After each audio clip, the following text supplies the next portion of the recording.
Ya, terima kasih Anda masih bersama kami di Seputar Aceh. Pemirsa, Kementerian Hukum dan Hak Asasi Manusia Aceh hingga saat ini masih melakukan pencarian terhadap 1 orang sipir yang terlibat dalam kasus kerusuhan di Lembaga Pemasyarakatan Kelas 2A Banda Aceh Januari lalu.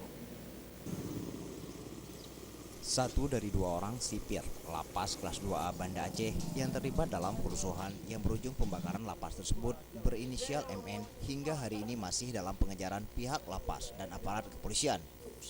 Kepala Divisi Pemasyarakatan Kanwil Kumham Aceh, Edi Hardoyo menyebutkan sipir yang berinisial MN tersebut hingga hari ini belum diketahui keberadaannya.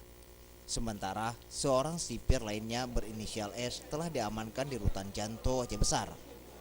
Edi menambahkan, jika MN belum ditemukan selama 56 hari sejak dari kejadian, maka pihaknya akan mengajukan sanksi administrasi berupa pemecatan.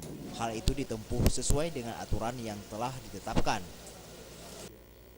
Ya, mereka mengakui bahwa yang bersangkutan sipir itu memang terlibat selama ini, bahkan ternyata juga salah satu pemasok narkoba itu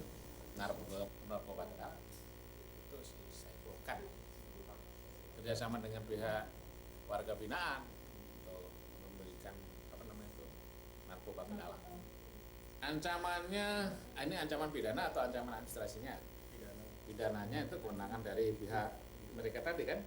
Tapi kalau dari administrasinya itu jelas kita akan mengusulkan untuk pecat.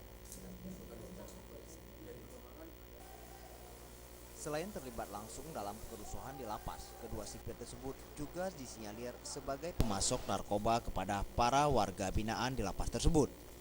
Untuk pengembangan lebih lanjut, pihak Kementerian Hukum dan HAM Aceh masih terus melakukan investigasi yang dilakukan Dirjen Pemasyarakatan Pusat.